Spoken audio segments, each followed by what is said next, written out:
Boa noite. Vamos a começar nossa aula número 8, onde trataremos de derivadas e tangências. Vamos a ver uma semelhança, um paralelo e como estas coisas se aplicam. Vamos também calcular as derivadas de funções notáveis, ou seja, as funções tipo polinômios, tipo exponencial, logaritmo e das funções trigonométricas. Veremos também, em forma geral, como se pode calcular a derivada de um produto de duas funções diferenciais. Isto está fazendo parte da aritmética das derivadas. E, finalmente, vamos a completar nossa aula fazendo uma série de exercícios.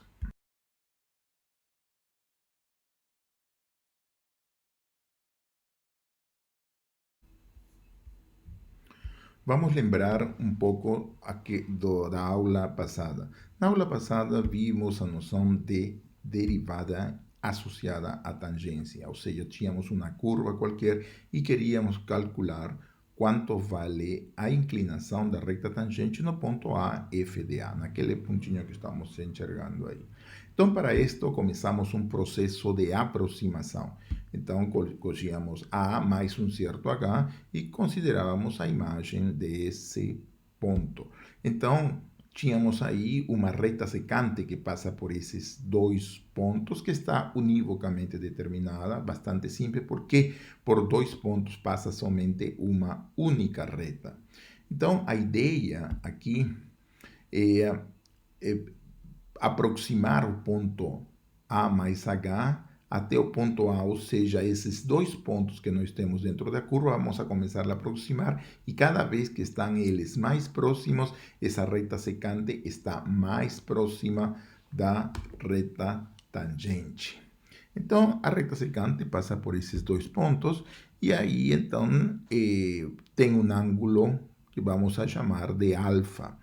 Este ângulo alfa, observem, tem como cateto oposto a diferença de f de A mais H menos f de A, que é a diferença das correspondentes imagens. E tem como cateto adjacente um segmento que é igual a H, que é o comprimento do segmento de A até A mais H. Então, a inclinação da reta secante é dada por m, que vai ser a tangente desse ângulo. Ou seja, cateto oposto dividido por cateto adjacente nos dá essa fração que nós vemos aí, f de A mais H menos f de A partido por H. Aí, o que nós fazemos?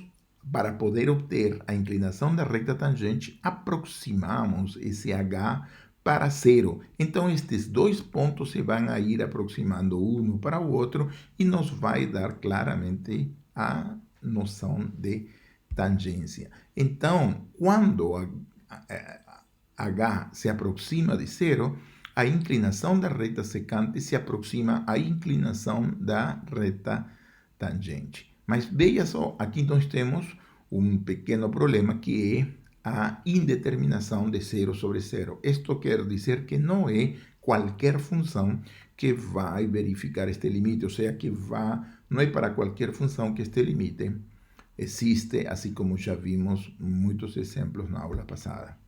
Muito bem, então esta secante se convierte na reta tangente e aí obtemos, então, através desse limite, sua inclinação. Muito bem.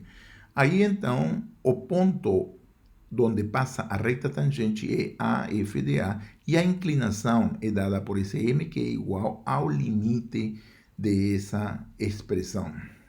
A pergunta natural aqui é se existe uma reta tangente para qualquer curva. Ou seja, da forma em que nós temos colocado aqui, de fato, existe uma reta tangente, mas para qualquer curva ela pode existir, e a resposta que nós temos visto na aula passada é negativa, ou seja, não é possível. O exemplo que viola esta tangência é, por exemplo, um exemplo muito simples, a função valor absoluto.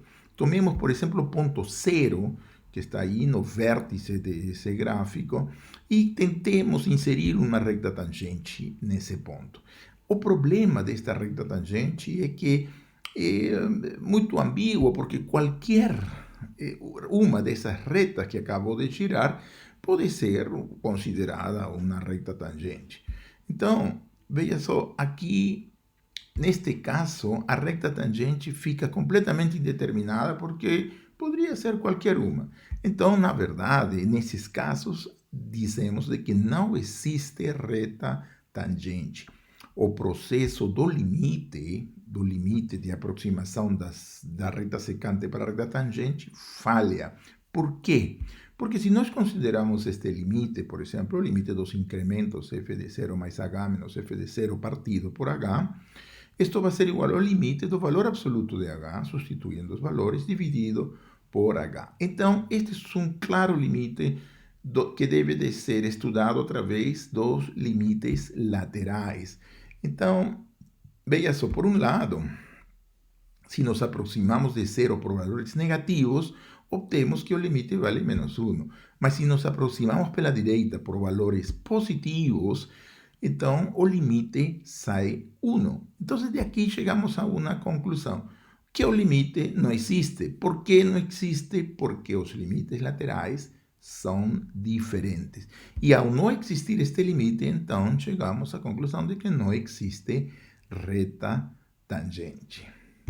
Então, na aula passada, definimos o que é uma função diferenciável. Uma função diferenciável é aquela cujo gráfico possui retas tangentes no ponto. Então, a função f de x é dita diferenciável no ponto A se existe este limite. Se este limite existe, ou seja, é um limite de uma indeterminação do tipo 0 sobre 0, mas se existe este limite, então existe uma reta tangente. E quando este é o caso, quando existe, este limite é denotado como derivada de f com relação a x no ponto A, ou simplesmente como f' calculada no ponto A. Também vimos na aula passada um teorema que é uma das operações aritméticas das derivadas. Se eu tenho duas funções diferenciáveis, então a soma vai ser também uma função diferenciável e a derivada da soma é a soma das derivadas. Finalmente, o que vimos na aula passada foi de que a derivada das funções x elevado à potência n, ou seja, polinômios, é igual a n vezes x a la n menos 1. Esta última fórmula foi obtida usando um processo indutivo. Então, a nível macro, o que nós fizemos foi uma comparação de diferenciabilidade e continuidade. Observe que estes dois conceitos são definidos a partir de um limite de funções. A diferenciabilidade, ou seja, funções que são diferenciáveis satisfazem um certo limite, funções que são contínuas satisfazem um outro tipo de limite. Mas nós vimos que a diferenciabilidade, ou seja, essa expressão, esse limite aí, cada vez que existe este limite, me implica que existe o limite associado à continuidade, ou seja, de que o limite quando x se aproxima de a de f de x é igual a f de a. Então, a diferenciabilidade implica a continuidade. Então, se observamos isto a nível de conjuntos, o conjunto das funções diferenciáveis vai ser um subconjunto das funções contínuas. Então, toda função diferenciável é contínua, porém, não todas as funções contínuas são diferenciáveis, como vimos, por exemplo, no caso do valor absoluto. Muito bem, então, nesta aula, vamos a ver as derivadas como uma noção de tangência, de suavidade e como é que elas são úteis para poder construir trajetórias que sejam suaves, trajetórias que sejam geometricamente bastante suaves, e isto vai ser importantíssimo, por exemplo, se você quer construir caminhos, pistas, autopistas, etc. Muito bem, começamos com as derivadas, e a derivada está estreitamente associada à tangência. Ou seja, vamos a ver isto através de exemplos, vamos a ver o que significa que uma curva seja suave, e vamos a encarar o problema do cálculo das derivadas.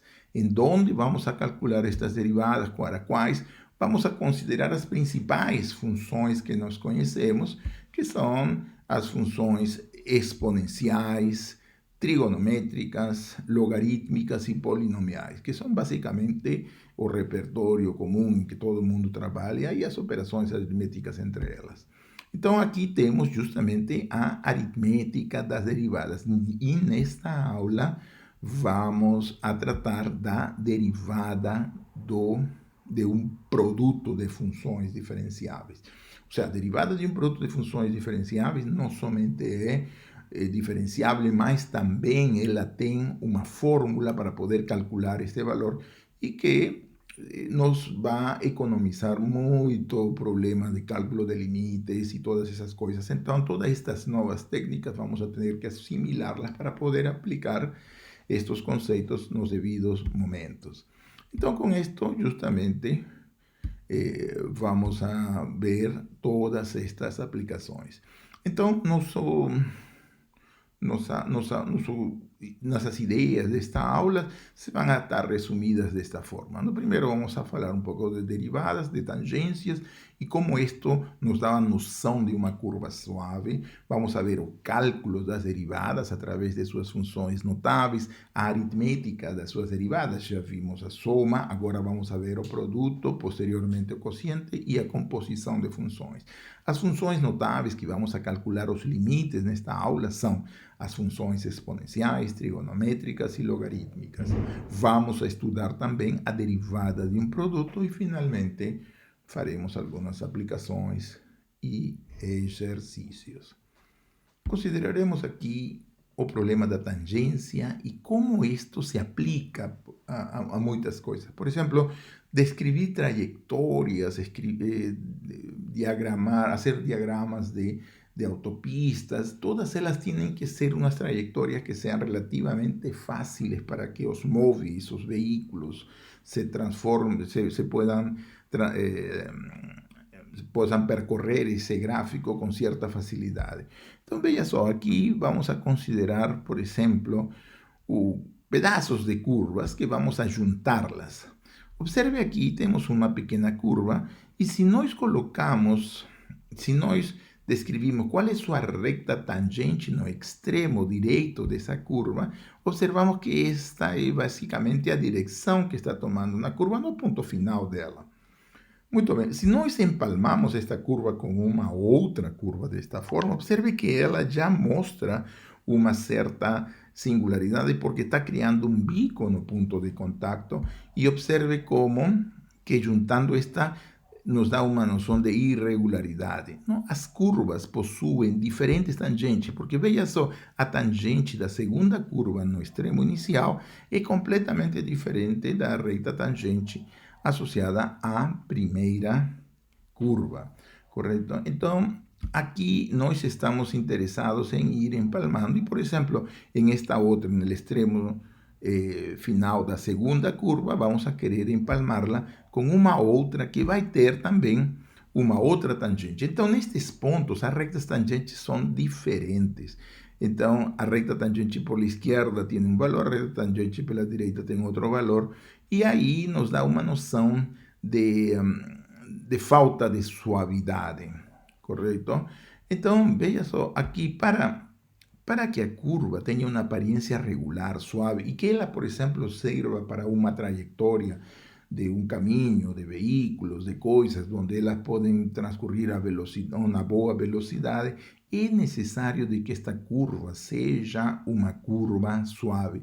Então, que as retas tangentes nesses pontos sejam iguais à hora de unificar. Então, observe que quando igualamos as retas tangentes, a curva passa a ter uma noção extremamente suave. Então, tem uma aparência regular e é evidente que sobre essa coisa, qualquer corpo que se deslize sobre ela vai poder fazer este deslizamento, este percurso com uma boa velocidade.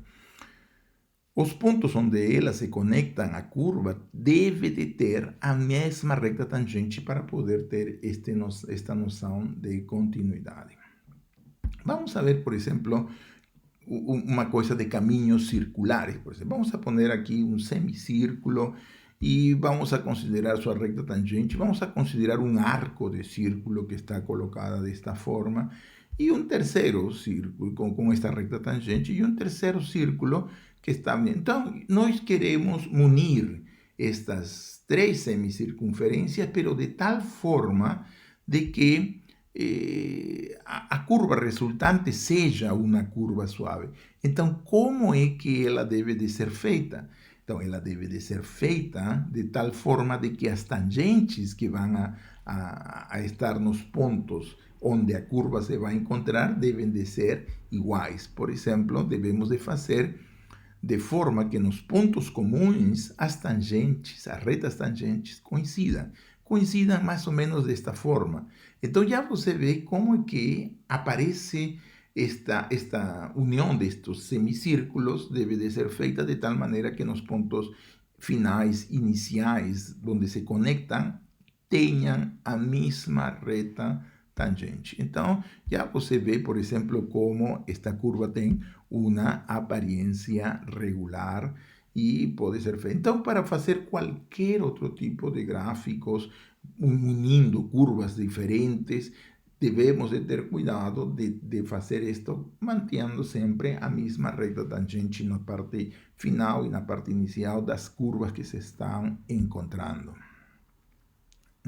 Então, isso nos dá uma ideia de curva regular. Muito bem, agora vamos a passar ao cálculo de derivadas de funções notáveis. Ou seja, já nós temos uma boa noção agora o que é necessário é calcular as derivadas das funções que nós conhecemos. Por exemplo, no caso de um exponencial, quanto vale a derivada de uma função exponencial? Aqui nos está pedindo neste problema calcular a reta tangente à curva f de x igual a exponencial de ax no ponto x igual a 1.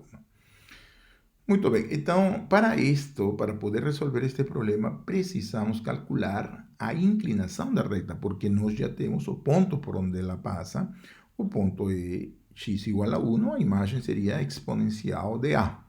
Então, está passando por esse ponto, e então temos um ponto por onde passa a reta. Para poder ter a reta tangente definida de forma única, precisamos de conhecer a sua reta tangente, isto é, a sua inclinação, perdão, precisamos de conhecer a sua inclinação, e a inclinação é precisamente a derivada da função f no ponto 1.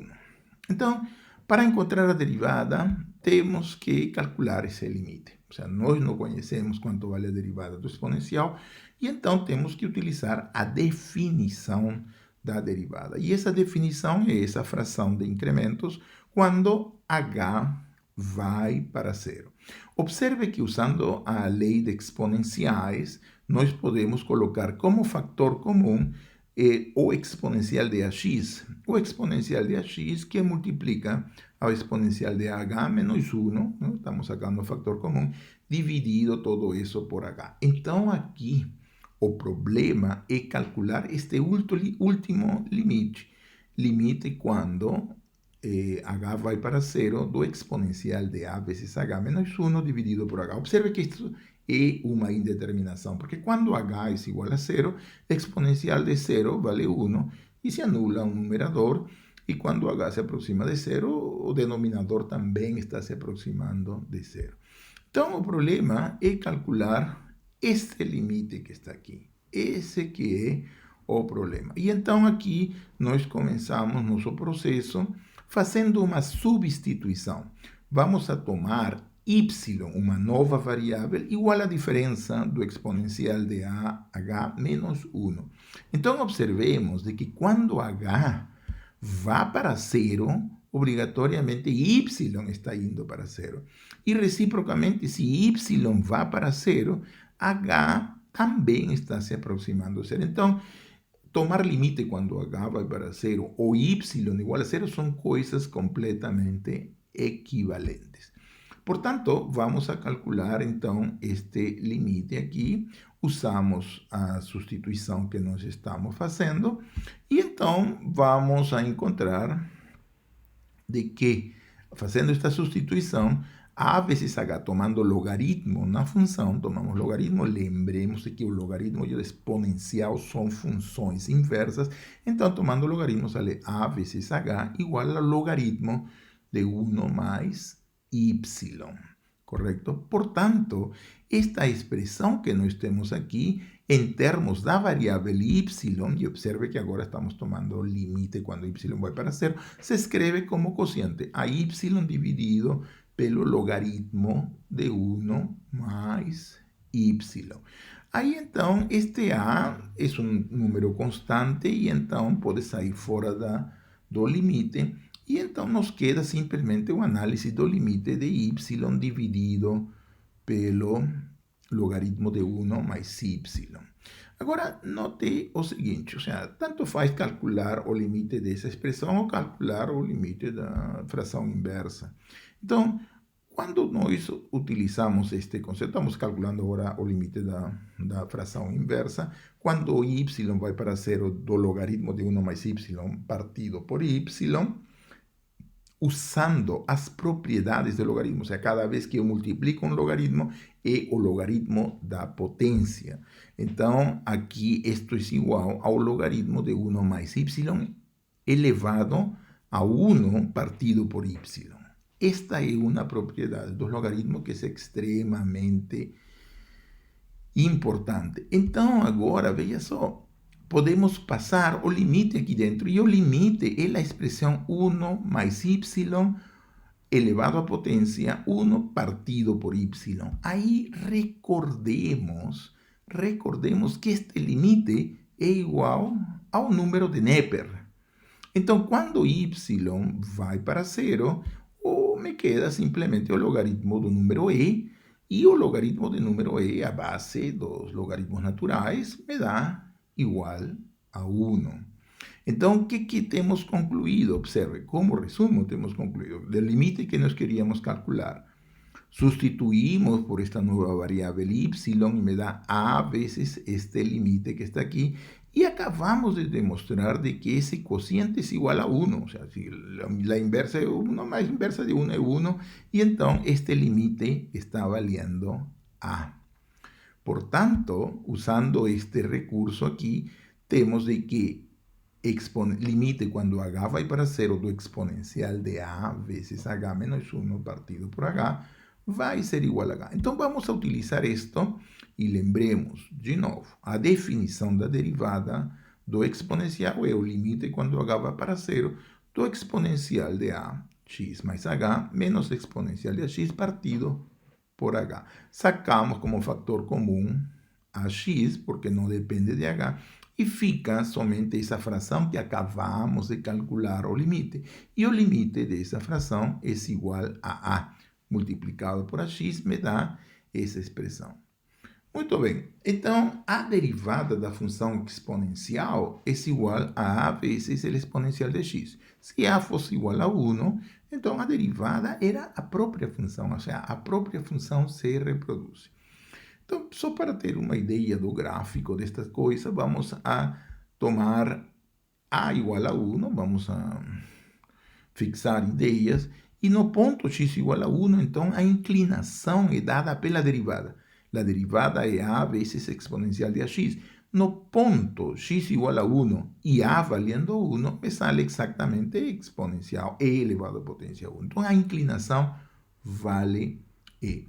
Portanto, a equação da reta tangente ela é dada por y menos e, que é o ponto onde passa a ordenada, dividido por x menos 1, que é o ponto onde passa a abscissa, deve de ser igual à inclinação, que vale e. Portanto, fazendo os cálculos aqui deste quociente, obtemos de que a equação da reta é y igual a o número de Neper multiplicado por x. O gráfico correspondiente vai ser o gráfico da função exponencial, quando a vale 1, e observe que quando x é igual a 0, a imagem vale 1, exatamente como fica no gráfico.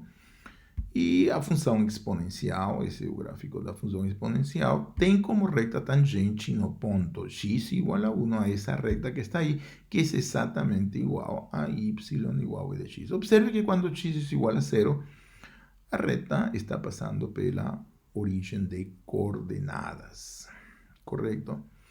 Muito bem, então vamos a fazer um resumo. Este foi um problema para calcular uma reta tangente. Agora, o importante é resgatar quanto vale a derivada do exponencial.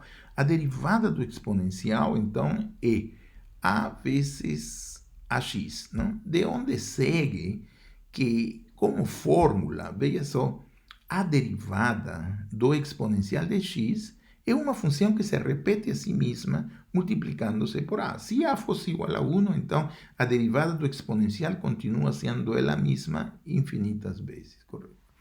Então, observe que a derivada do exponencial, bueno, de fato, se repite. Ou seja, ela é a única função cuja derivada se repete a si mesma.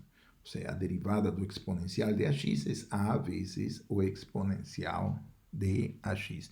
Então, esta é a primeira derivada de uma função notável, a função exponencial. Vamos agora para a nossa segunda função notável, a função logaritmo. Então, aqui nos pedem para calcular a derivada da função logaritmo. Ou seja, no caso anterior pedia a reta tangente, mas agora vamos a concentrar-nos especificamente na derivada do logaritmo. Então, aplicando a definição, a derivada do logaritmo vai ser o limite quando h vai para zero, do logaritmo de x mais h menos logaritmo de x partido por h. Então, esto que está aqui, simplesmente lo podemos escrever e aí observamos que temos o logaritmo de uma diferença. Aqui é importante que você se lembre de que das propriedades do logaritmo. Diferença de logaritmos é igual ao logaritmo do quociente. Ou seja, essa daí é uma propriedade muito importante que vocês devem de lembrar. E, portanto, esta última expressão passa a ser igual ao limite quando h vai para zero de 1 partido por h, logaritmo do quociente de x mais h dividido por x.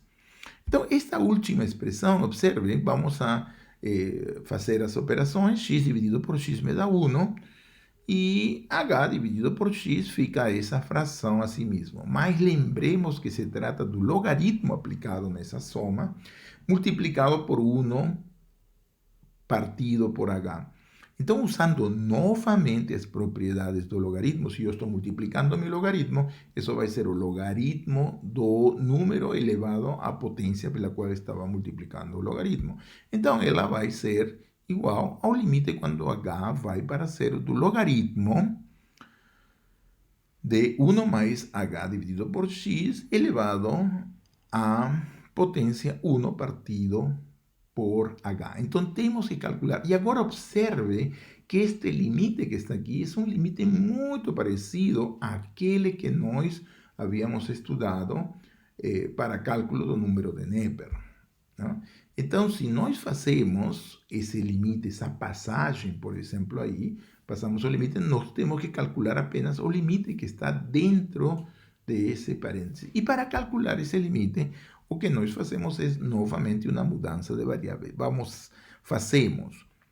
Fazemos y igual a h partido por x, e note que se h vai para zero, y vai para zero, e se y vai para zero, h também vai para zero. Então, são equivalentes tomar os limites quando h vai para zero ou quando y vai para zero.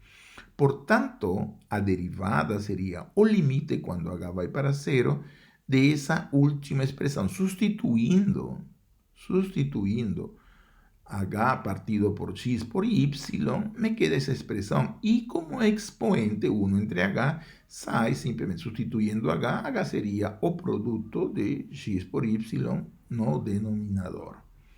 Muito bem, então este limite que está aqui, quando vai para zero, pode ser escrito ainda desta forma, em donde somente colocamos y dentro do parênteses maior, porque observe que x está fixo, ou seja, h, o y está indo para zero, e, portanto, essa expressão é o número de Neper. Quando y va para zero de 1 mais y elevado a 1 partido por y, sai o número de Neper. Então, o logaritmo seria logaritmo de exponencial de 1 partido por x, porque x é um número que não depende ni de h ni de y. O sea, si x está fixo.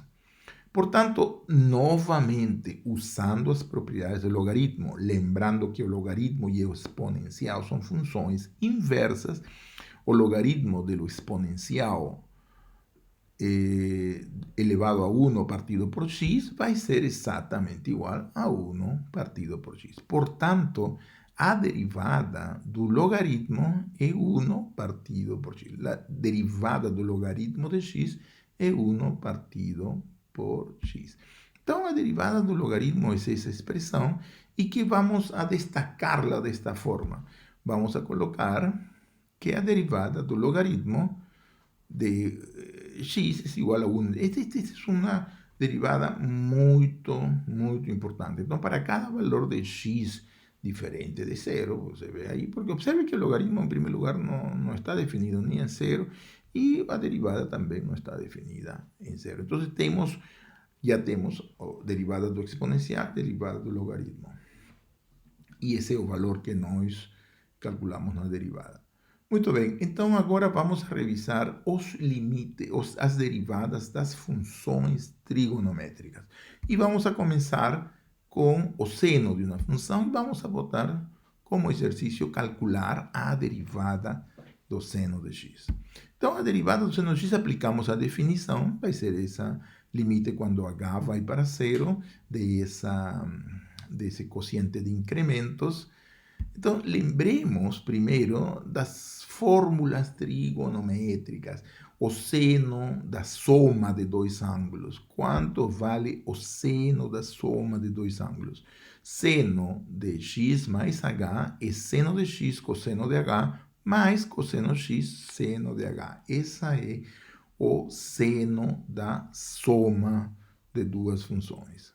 Correto? Portanto, f de x, a derivada, de acordo à definição, vai ser igual a essa expressão. E agora substituímos seno de x mais h pela expressão, pela sua fórmula que acabamos de escrever acima. E então, o limite se transforma substituindo o seno de x mais h por essa expressão, obtemos essa fração aí. Agora observe de que existe seno de x no primeiro termo do numerador, no primeiro somando, e no último somando também temos seno de x. Vamos a fatorar estas duas coisas e, portanto, o limite factorando ficaria seno de x que multiplica cosseno de h menos 1 dividido por h e separamos e cosseno de x multiplicado por seno de h dividido por h. Ou seja, essa é a expressão anterior, correto? Então, já temos esta expressão para calcular a derivada.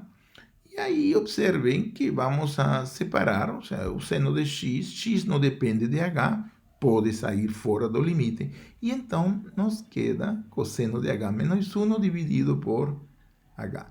E a outra expressão, sacamos também cosseno fora do limite, porque não depende de h, e nos queda limite de seno de h dividido por h.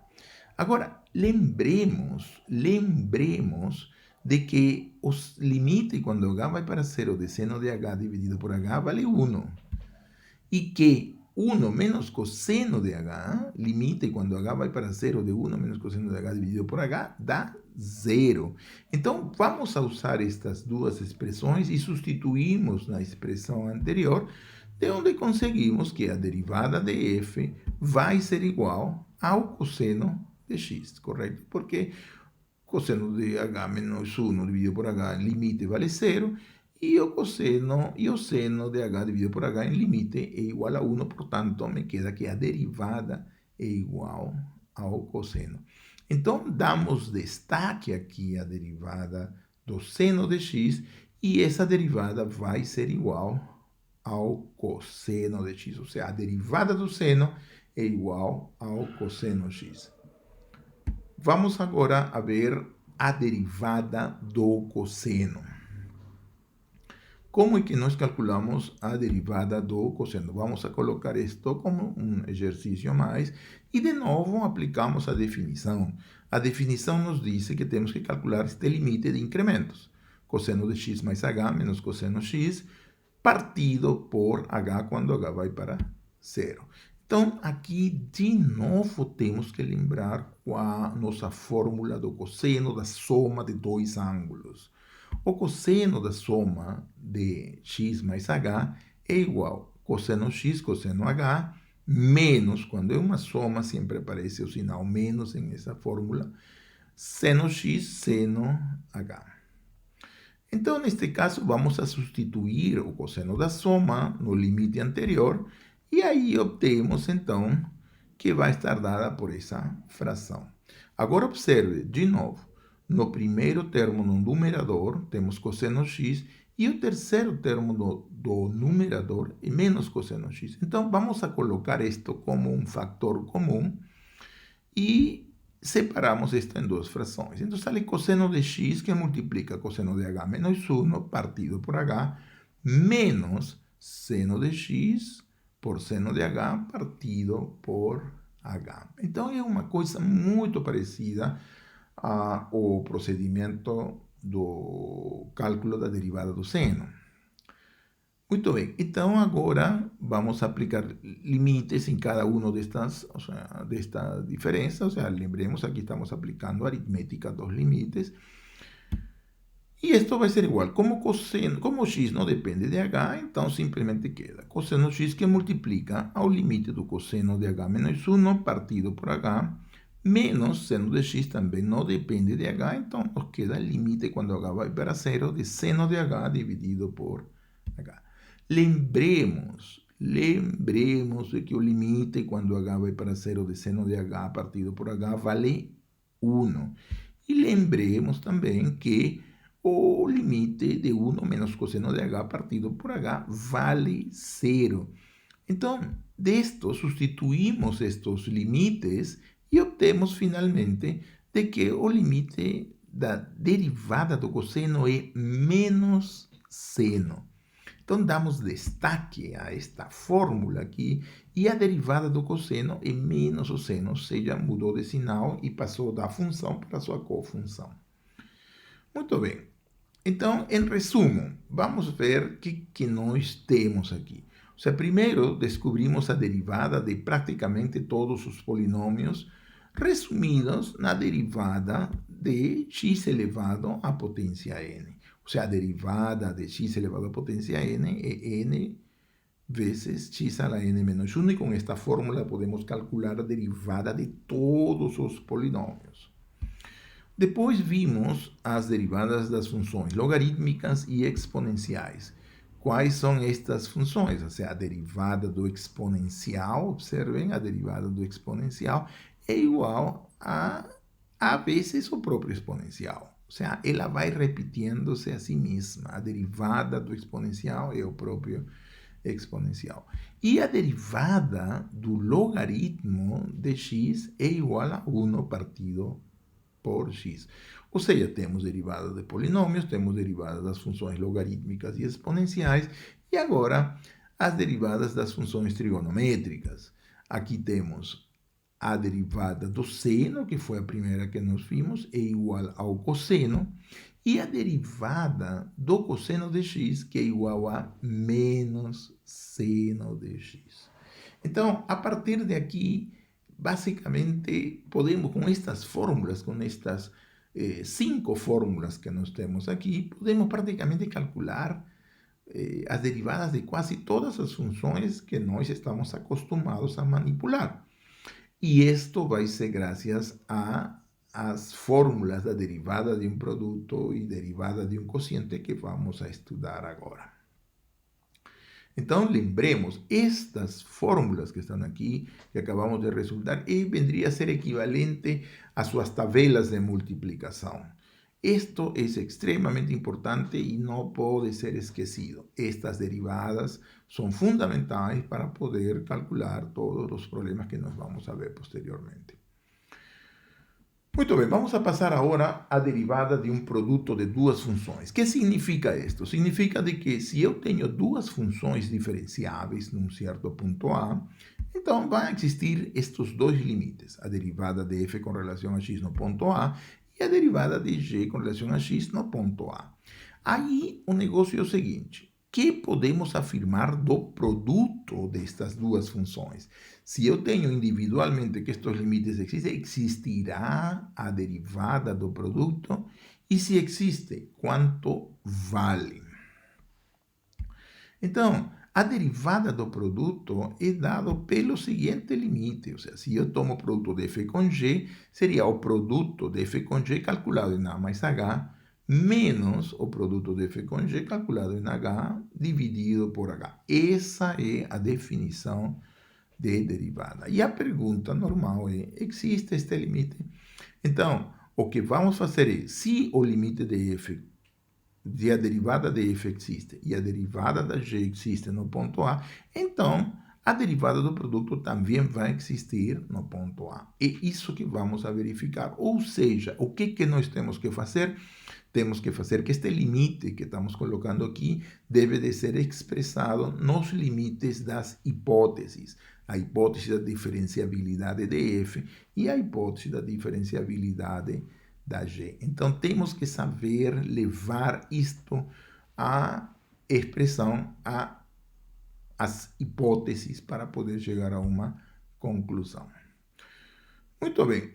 Então, nossa informação é a seguinte. Nossa informação é de que a derivada de g com relação a x existe e vale esse limite.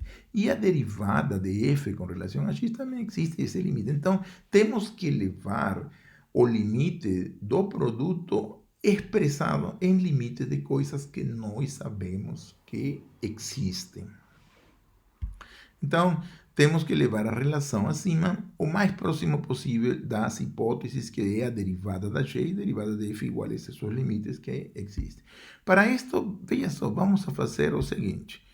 Vamos a tomar esta diferença, mas aqui vamos acrescentar e tirar uma coisa, ou seja, vamos somar e restar a mesma coisa para que não se afete a nossa expressão, porém, que se facilite poder usar as hipóteses. Então, veja só o que nós temos feito. Dentro desse quadradinho temos somado e restado a mesma expressão. Você repara que aquilo que está dentro desse retângulo é zero. Então, o que vai restar simplesmente são os extremos que estão no segundo membro, que é justamente igual ao primeiro membro.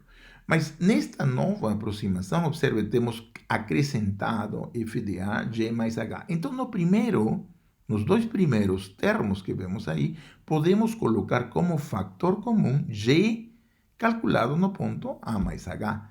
Então, podemos separar g mais h como fator comum e me queda f de a mais h menos f de a. E no segundo, temos como fator comum f de a, e então nos queda f de a que multiplica a diferença. Então, veja só, agora já temos feito uma fatorização que se aproxima a nossas hipóteses. Então, destas expressões, nós temos que o quociente, não, destas diferenças de incrementos é igual à expressão anterior dividida por h. Então, agora vamos a separar em dois somas. Observem, temos essa expressão, vamos a separá-la em uma soma. Primeiro, separamos o primeiro termo, dividido por h, g, e o outro, que seria f de a, pela diferença da g dividido por h. Então, agora, veja só, já podemos aplicar nossas hipóteses. Tomando limites a esta expressão, nós encontramos de que o limite dos incrementos do produto vai ser igual ao limite dessas duas funções, suma de f de a mais h menos f de a partido por h, multiplicado por g menos g mais h, e a outra expressão, que seria o limite quando h vai para zero, dessa última coisa. Então, veja só, estas duas coisas que nós temos aqui já nos dá esta expressão, mas por hipótese, estes limites existem. Então, nós podemos já utilizar nosso conceito de derivada e decimos, olha, o segundo membro é a derivada de f com relação a x aplicada no ponto A multiplicado por g de A. Porque observe que, como g é uma função diferenciável, então g é contínua e, portanto, quando h vai para zero, esse limite vale exatamente g de A. E no outro me queda f de A, que multiplica a derivada da g com relação a x no ponto A.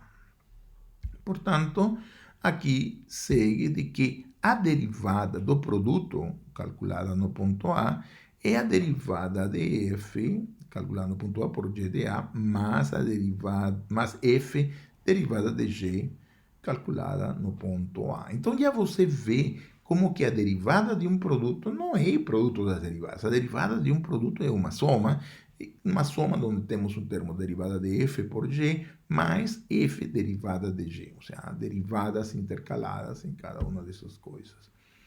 Portanto, nós temos um teorema que podemos enunciar esse teorema se f e g são funções diferenciáveis no ponto A, então o produto também é diferenciável no ponto A e ainda vale essa forma. Textualmente, nós podemos dizer que a derivada de um produto é igual a derivada de um produto é igual a derivada da primeira função multiplicada pela segunda, somado com o produto do primeiro fator pela derivada do segundo fator. Muito bem. Aqui vamos a terminar esta aula com um exercício. Vamos calcular a derivada da função f de x, x vezes exponencial de x vezes logaritmo de x e x vezes seno de x.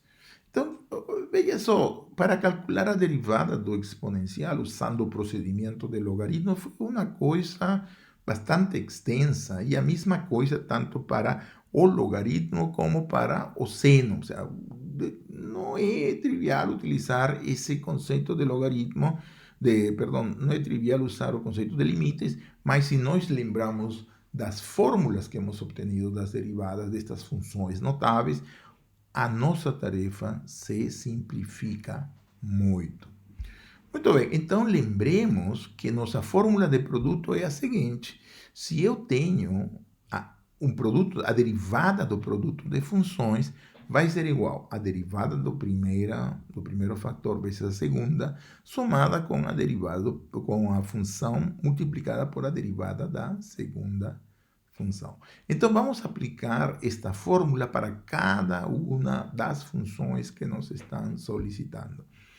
Muito bem, então vamos a começar pela primeira, derivada de x exponencial de x. Então, aqui temos dois fatores, x e exponencial de x.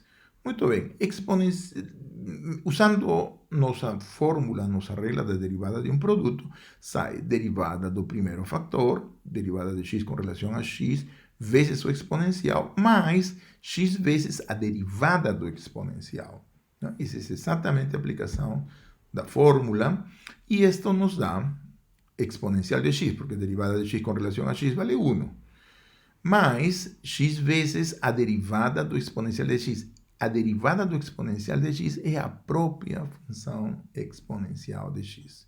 E então, a derivada do produto de x com o exponencial de x é a soma do exponencial de x mais x vezes exponencial de x. Observe que o último termo se repete.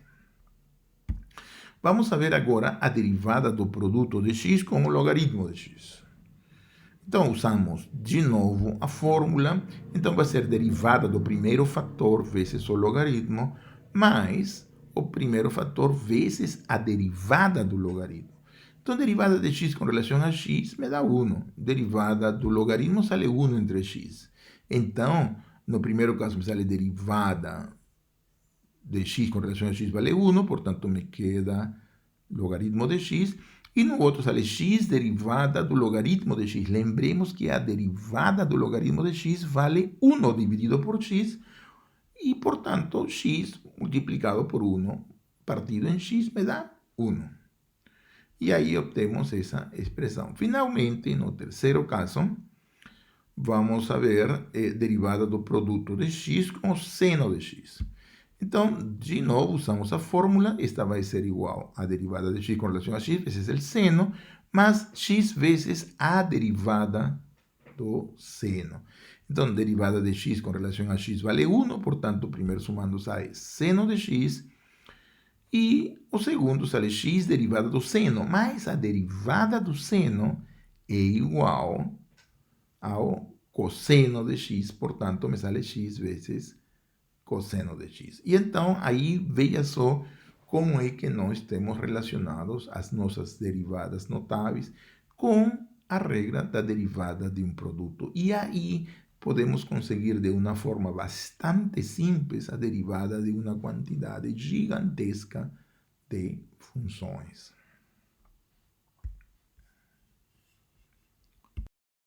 Chegamos então, senhores, a nosso resumo e conclusões. No início da aula, lembramos a definição de derivadas e comparamos diferenciação com tangência, ou seja, estes dois conceitos são equivalentes. Se a função possui um gráfico com tangente, então essa função é diferenciável e vice-versa. Encontramos nesta aula as derivadas de funções notáveis. Quais são estas? As derivadas de polinômios, derivadas de logaritmos, de exponenciais e das funções trigonométricas. Mostramos também a derivada de um produto, ou seja, se nós temos que duas funções são diferenciáveis, então o produto também é diferenciável e ele segue uma regra de diferenciação que nós vimos nesta aula. Finalmente, terminamos fazendo alguns exercícios e aplicações do que vimos nesta aula. Nossa próxima aula vamos a tratar, ou vamos a continuar tratando da aritmética das derivadas. Está faltando apenas o quociente, derivada de um quociente de funções, e a derivada da composição de funções, que é a chamada regra da cadeia. Estas regras de diferenciação são extremamente importantes para ter um amplo repertório de cálculo de derivadas de funções, para poder, assim, encarar diferentes tipos de aplicações, como vamos a ver mais adiante, de extremo interesse para praticamente todas as áreas do conhecimento humano.